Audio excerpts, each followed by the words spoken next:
It was the year 2053 when the world first caught wind of the alien invasion. The initial reports were sketchy, but it seemed that an extraterrestrial force had descended upon major cities worldwide, wreaking havoc and destruction on a catastrophic scale. The aliens, who referred to themselves as Zrak, were unlike anything humanity had ever seen before. Towering over humans at nearly 9 feet tall, with elongated heads, scaly skin, and razor-sharp claws, they seemed almost invincible. As the Zrak descended upon major metropolitan areas, the world was thrown into chaos. Governments scrambled to respond, but their efforts were in vain as the aliens continued to conquer key infrastructure, power plants, airports, and military bases. It became clear that the Zrak had a singular goal: to claim Earth as their own. But amidst the mayhem, something peculiar began to occur.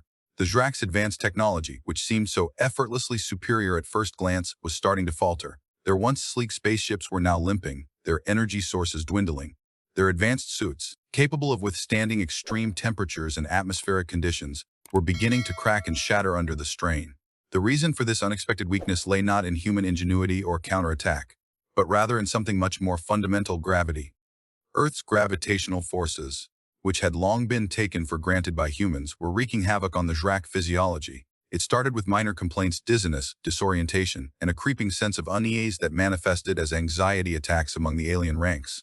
But as time passed, these symptoms grew more severe. The Zrak began to stumble, their usually precise movements becoming clumsy and erratic. Their once razor-sharp claws faltered, unable to grasp even the simplest objects. The cause lay in the unique properties of Earth's gravitational field. Unlike many other planets, which possessed a straightforward, linear gravity that pulled objects toward their centers, Earth's gravity was an irregular mass of fluctuating currents and eddies. The Zrak, adapted as they were to the smooth gravity of their home planet, found themselves woefully unprepared for this turbulent environment. The initial attempts at adapting to the new gravitational forces involved a series of bizarre experiments that attempted to harness the power of magnetism to stabilize their bodies, or even using psychic powers to override the effects. But these efforts only led to more problems, causing erratic fluctuations in local magnetic fields and unpredictable energy pulses that crippled the Zrak technology. As the weeks went by, the alien invasion began to falter, slowed by the insidious creep of gravity-induced malaise. Their once formidable legions were now reduced to a ragtag force stumbling through ruined cities, unable to mount an effective resistance against humanity's makeshift defenses. The turning point came when a small group of scientists, working under the guidance of a brilliant but unorthodox physicist named Dr. Zhang, discovered the key to exploiting the Zrak weakness. By carefully calibrating a device that could manipulate Earth's gravitational fields, they created a localized gravitational sink, an area where the effects of gravity were artificially amplified. The results were instantaneous and devastating. A small team of human soldiers, equipped with the gravitationally enhanced armor, was able to repel a large Zrak contingent attempting to breach the city's central square. The aliens stumbled and fell, their very bodies torn asunder by the localized gravitational maelstrom. As news of this breakthrough spread, governments worldwide scrambled to deploy similar devices on a global scale. Within days, entire cities were transformed into makeshift gravitational gauntlets, where Zrak forces struggled to withstand the relentless barrage of gravity-induced malaise. With their technological superiority shattered and their bodies racked by an enemy they had never anticipated, the alien invasion ground to a halt. The Zrak forces retreated, abandoning their claim on Earth as their once invincible army succumbed to the insidious creep of gravity's power. As the dust settled, humanity surveyed the ruins, awed by the scale of destruction, but also aware of the peculiar irony that had led to their salvation. It was not humanity's greatest technological achievement or military prowess that saved them from alien conquest, but rather the humble force of gravity itself. As the Zrak forces retreated, the world breathed a collective sigh of relief. Cities were rebuilt, and governments worked tirelessly to address the aftermath of the invasion. But amidst the chaos, a new question emerged. What happened to the alien leaders? The Zrak had been seen fleeing in disarray, but it was rumored that their commanders remained on Earth, hiding somewhere among the ruins. Dr. Zhang's team, still working on the gravitational sink technology, received an unexpected visit from a group of scientists claiming to have information about the missing Zrak commanders. These scientists, led by a brilliant and enigmatic figure named Dr. Lara Vex, revealed they had been in contact with one of the alien leaders, a being known as Ceridia, who had managed to evade capture. Ceridia, according to Dr. Vex, was not like other Zrak. She possessed an extraordinary ability, the power to manipulate gravity itself, while her people's physiology was vulnerable to Earth's gravitational forces. She had been born with a unique gift, the capacity to adapt and even augment the effects of gravity. Dr. Zhang and his team were skeptical at first, but Dr. Vex presented evidence that was too compelling to ignore. It seemed that Ceridia had indeed been hiding on Earth all along, using her abilities to subtly manipulate the gravitational fields around her. She had been secretly working with a group of humans who shared her vision for a new future, one where Drac and human could coexist. The implications were staggering.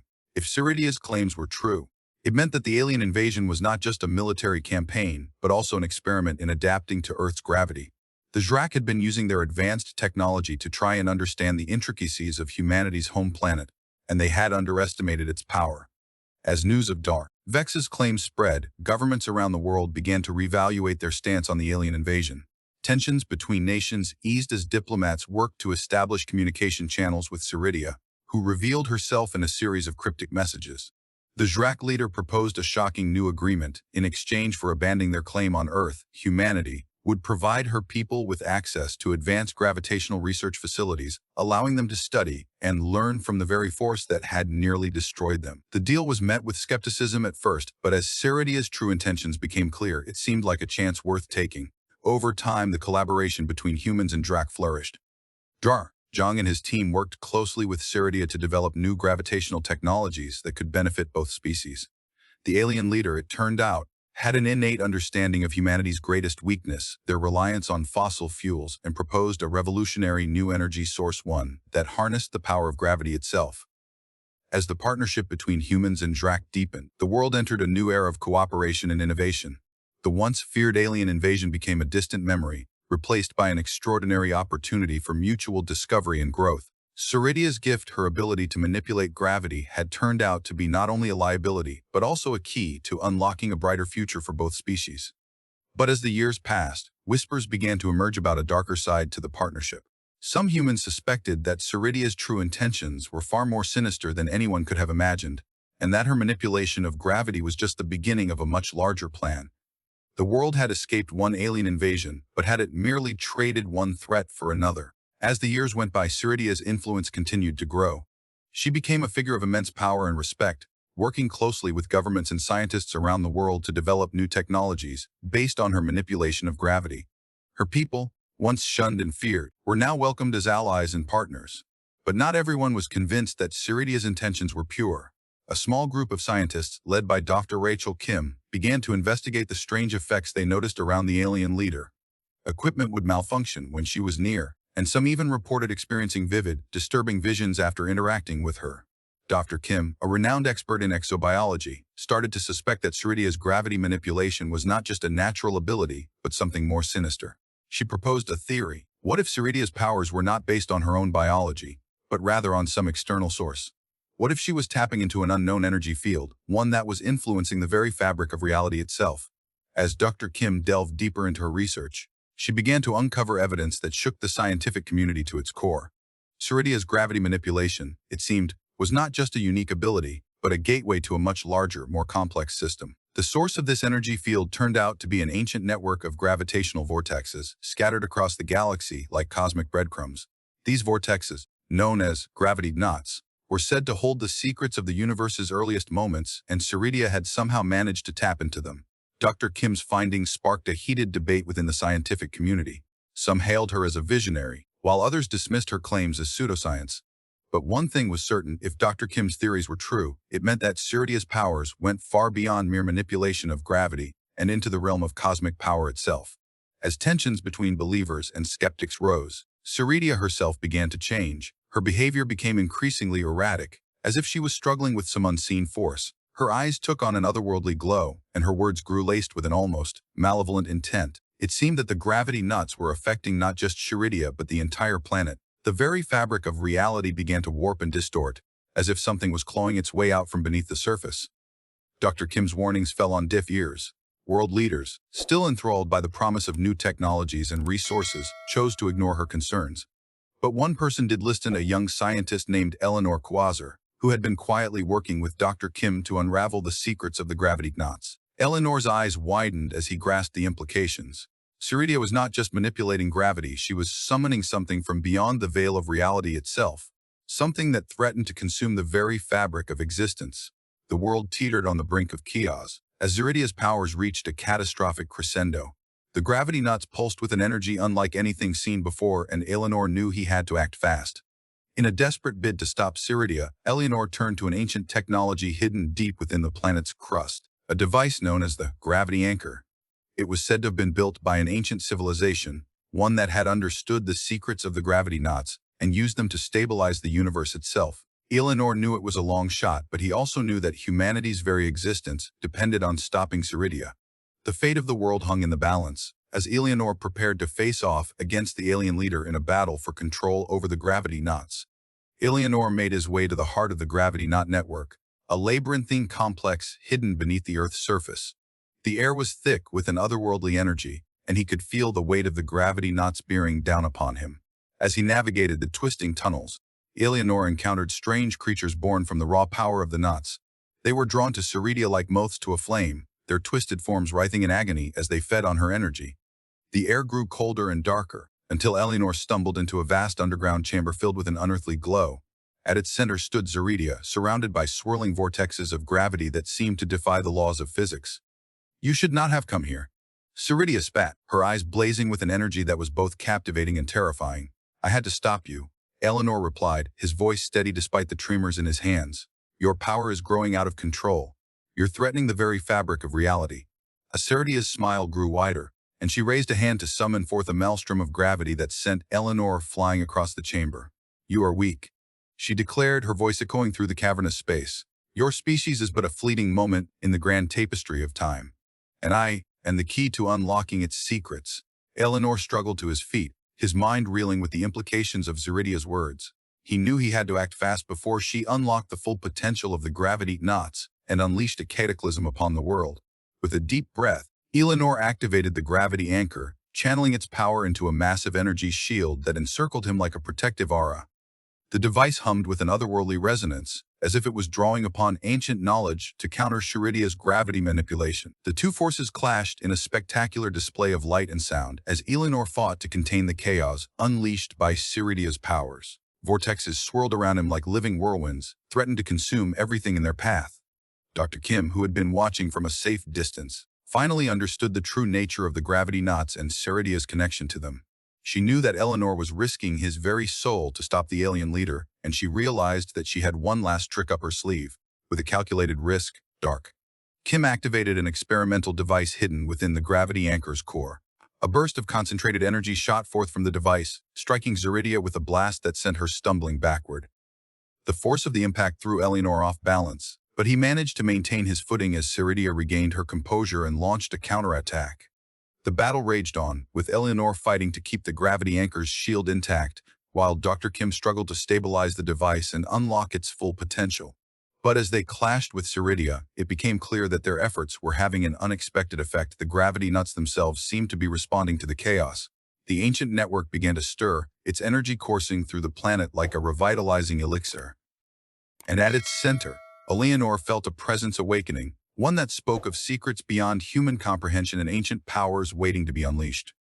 The battle had become a doorway to a new era, where humanity would have to confront the ultimate question, what lay beyond the boundaries of reality itself. As Eleanor struggled to maintain control over the gravity anchor, he felt an unsettling presence stirring within the knots. It was as if the very fabric of reality was beginning to unravel, revealing hidden secrets and ancient powers that had lain dormant for eons. Dr. Kim's eyes widened in horror as she realized what was happening. The gravity nuts were not just stable energy sources, they were a gateway to other dimensions, other realities.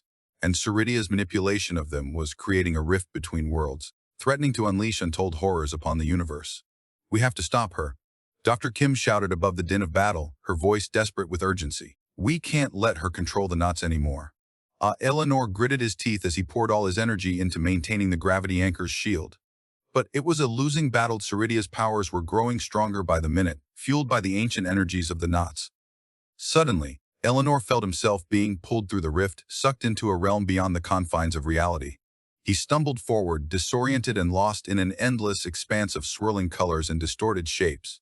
As he struggled to regain his footing, he saw Ceridia standing before him, but it was not the alien leader he had known. Her form had changed, twisted by some unseen force into a being of pure energy. "You have seen the truth," she declared, her voice like a hurricane in Eleanor's mind. "The gravity nuts are more than just stable energy sources. They are the keys to unlocking the secrets of the multiverse. Eleanor knew that he was staring into the abyss, confronting forces beyond human comprehension. He felt his sanity begin to fray as Zaridia continued to speak, her words dripping with an otherworldly authority. The multiverse is a tapestry of countless realities, she explained, her voice weaving a spell of madness around Eleanor's mind. Each thread representing a different path, each moment in time a potential reality waiting to be born. As Zaridia spoke, the colors around them began to blend and merge, creating a kaleidoscope of possibilities. Eleanor felt his mind reeling, unable to grasp the sheer scope of what he was seeing. And then, like a cold wind on a winter's night, Dr. Kim's voice cut through the chaos. "Leonor, snap out of it. We need you now." And with a Herculean effort, Eleanor shook off the spell of madness that had enveloped him. He refocused his mind and reached out with all his willpower to close the rift, to banish Zaridia's influence from the world. As he did so, the gravity nuts responded, their energy surging in a final, desperate bid to stop Zaridia's manipulation of them. The ancient network pulsed with a fierce light, as if it were alive and fighting for its own survival. But Zaridia was not to be underestimated. With a burst of energy that shook the very foundations of reality, she countered Eleanor's efforts and pushed forward into the unknown. The multiverse itself seemed to tremble in response, as if the very fabric of existence was being torn apart by their struggle. And in the midst of this maelstrom, Eleanor realized a terrible truth: Zaridia was not fighting for control of the gravity knots alone. She was fighting for her own survival, and that of an entire civilization beyond human comprehension. As the rift yawned open once more, Eleanor knew that he had to make a choice: save humanity from the unknown horrors that lurked on the other side of the doorway, or risk everything to understand the secrets of the multiverse. The decision was taken out of Eleanor's hands as Zaridia vanished through the rift, pulling Dr. Kim with her. The gravity anchor's shield faltered, and Eleanor felt himself being pulled towards the opening, into a realm beyond his comprehension. He stumbled forward, his mind reeling from the implications of what he had just seen. The multiverse was real, and it was full of secrets waiting to be unlocked. But at what cost? As he emerged on the other side of the rift, Eleanor found himself in a world unlike any he had ever known. Towering crystal spires pierced the sky, their facets reflecting light in dazzling patterns that seemed almost alive. Dr. Kim struggled to free herself from Zaridia's grasp, her eyes wide with fear and wonder. But Zaridia held her fast, her grip like a vice as she dragged the scientist deeper into this strange realm. "Eleanor," Dr. Kim called out, her voice echoing across the landscape. "Run, get back through the rift." But Eleanor couldn't move. He was transfixed by the beauty of this world, and by the sense of wonder that filled his heart. He felt as though he had stumbled into a dream, one from which he never wanted to wake. Zaridia's grip on Dr. Kim tightened, and she began to pull her towards a glowing crystal palace at the heart of the city. Eleanor knew that they were heading towards something momentous, but what? As he stood there frozen in awe, a figure emerged from the shadows. It was a being unlike any Eleanor had ever seen, with skin like dark glass and eyes that burned with an inner fire.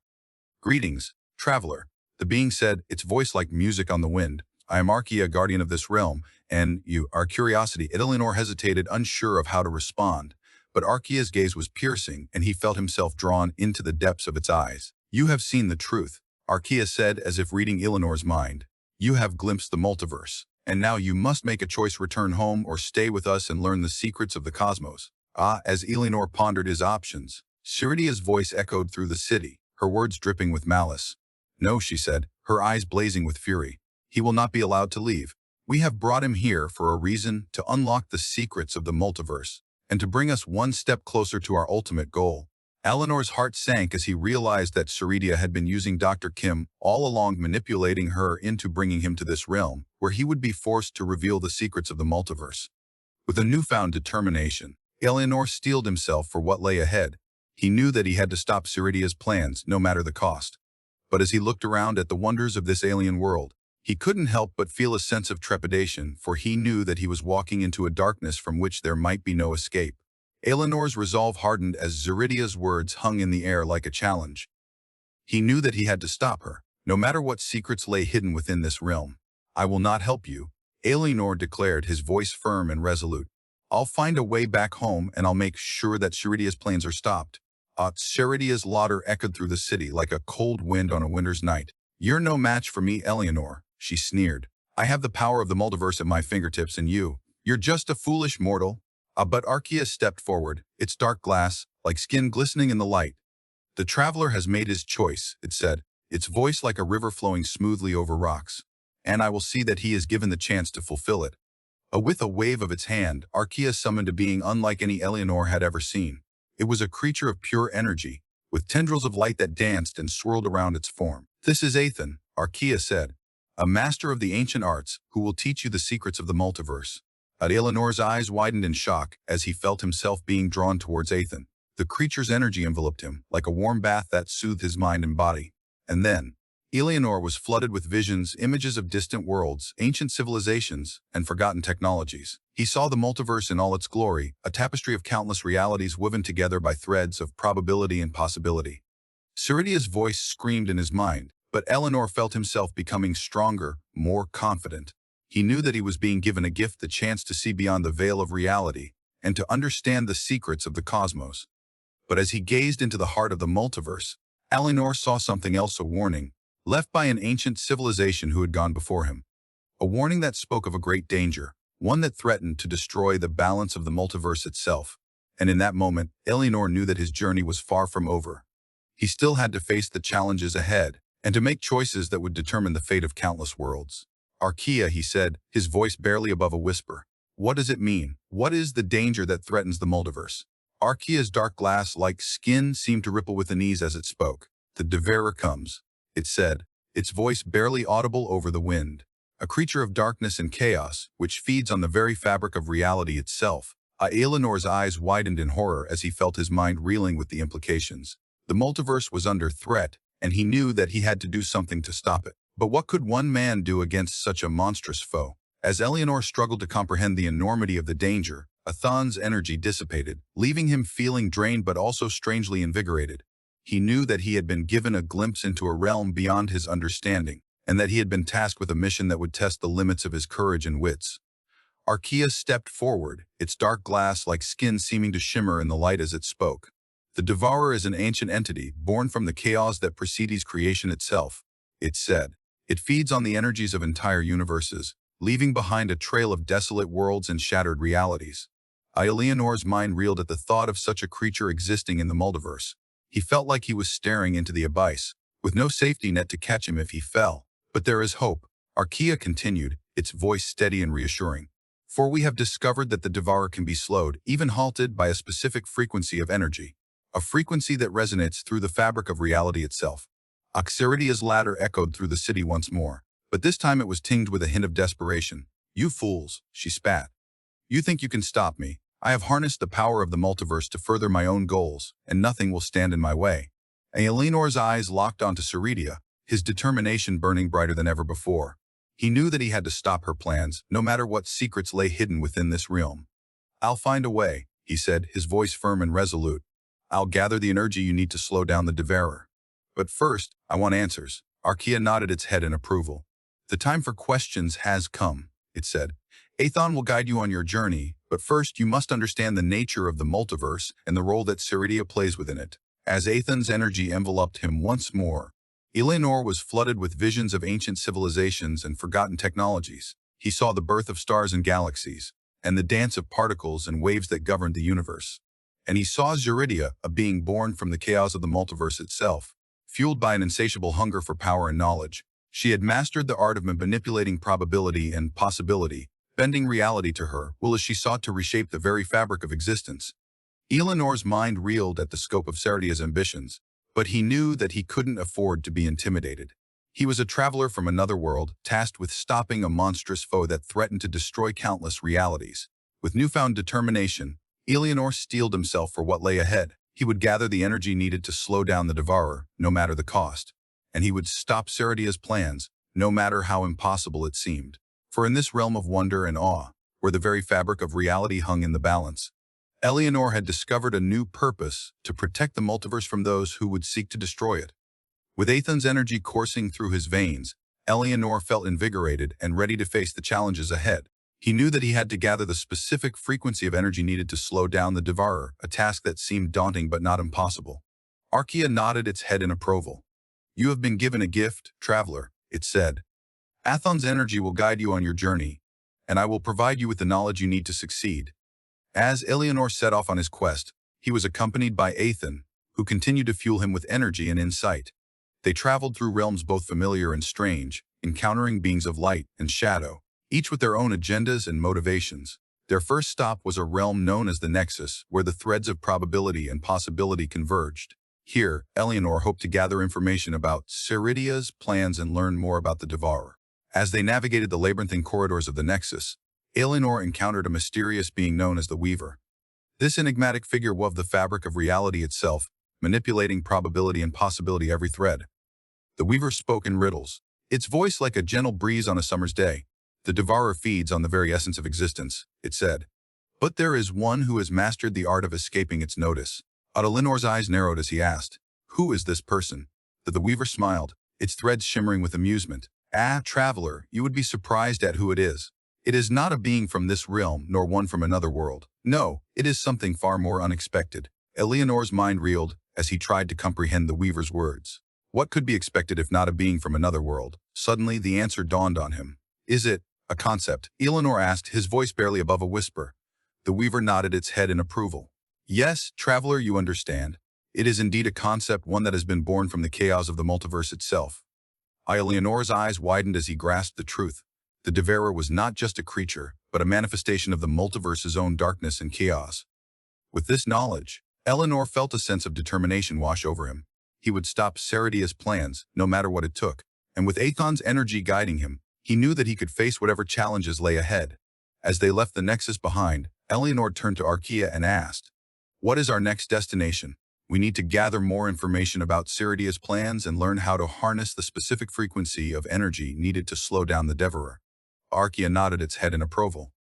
"Our next stop will be the Realm of Echoes," it said, "a place where memories from countless realities converge, and the secrets of the past aways brave enough to seek them out." Lenore's heart pounded with excitement as he steeled himself for what lay ahead. He knew that his journey through would take him both familiar and strange, but with Athon's energy guiding him, he felt ready to face whatever challenges awaited. For in the Realm of Echoes, Eleanor hoped to uncover the secrets of the past and learn more about Ceridia's plans. And with each step forward, he knew that he was one step closer to saving countless realities from the Devourer's deadly grasp. As they entered the Realm of Echoes, Eleanor felt a sense of déjà vu wash over him.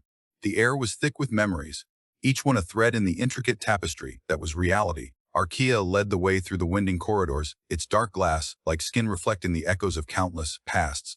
Athon's energy guided Eleanor as he navigated the shifting landscape, each step revealing new secrets and forgotten histories. They walked for what felt like hours, but the passage of time was lost in the Realm of Echoes. Finally, they arrived at a vast library where memories were stored and preserved. Shelves upon shelves of glowing orbs held the stories of countless worlds, their contents whispering to those who listened. Archaea approached a specific orb and reached out with its dark energy. The orb glowed brighter, releasing a burst of images that flooded Eleanor's mind. He saw Ceridia as a young being, struggling to comprehend the vast expanse of the multiverse. He saw her learn, adapt, and grow, until she finally grasped the secrets of manipulating probability and possibility. As the memories faded, Eleanor felt a shiver run down his spine. "What was that?" he asked Archaea, still reeling from the revelation. "That," Archaea replied, its voice low and solemn, "and Ceridia's past. A past she has carefully concealed, hiding it even from herself." Eleanor's eyes narrowed as he processed this new information. He realized that Ceridia's motivations were not driven by a desire for power or control, but rather by a deeper need, one rooted in her own traumatic experiences. With this newfound understanding, Eleanor felt a sense of compassion wash over him. "I will stop her," he said, his voice firm and resolute. "But I'll do it to help her, not just to save the multiverse." Archaea nodded its head in approval. "Your intentions are true, traveler. But remember that Ceridia's actions have consequences, ones that threaten countless worlds and civilizations. Your task is not an easy one, but with Athon's energy guiding you, I believe you can succeed." As they left the Realm of Echoes behind, Eleanor felt a sense of purpose fueling his journey. He knew that he would face many challenges ahead, but with each step forward, he was closer to saving the multiverse from Ceridia's destructive plans. Their next destination was the abyssal depths, where ancient beings slumbered, their secrets and knowledge hidden beneath layers of darkness. Athon's energy guided Eleanor as they delved deeper into the depths, navigating treacherous landscapes and avoiding the whispers of forgotten memories. As they walked, Eleanor noticed a faint glow in the distance. The light grew brighter, illuminating a figure standing at the edge of the abyssal depths. It was a being unlike any Eleanor had ever seen, one with skin like black marble and eyes that shone like stars. "Who are you?" Eleanor asked, his voice barely above a whisper. The being regarded him calmly, its gaze piercing the shadows. "I am Klaus," it replied, its voice like thunder in the stillness of the abyssal depths. "And I have been waiting for you, traveler." But Eleanor's heart pounded with excitement as he realized that his journey was about to take a dramatic turn. He had been searching for answers, but now he would face a new challenge, one that would test his resolve and forced him to confront the very fabric of reality itself. With Klaus by his side, Eleanor steeled himself for what lay ahead. Together they would navigate the treacherous landscapes of the abyssal depths, seeking out secrets and knowledge hidden beneath layers of darkness. For in the depths of the multiverse, a new journey had begun, one that would take Eleanor to the very edges of existence itself,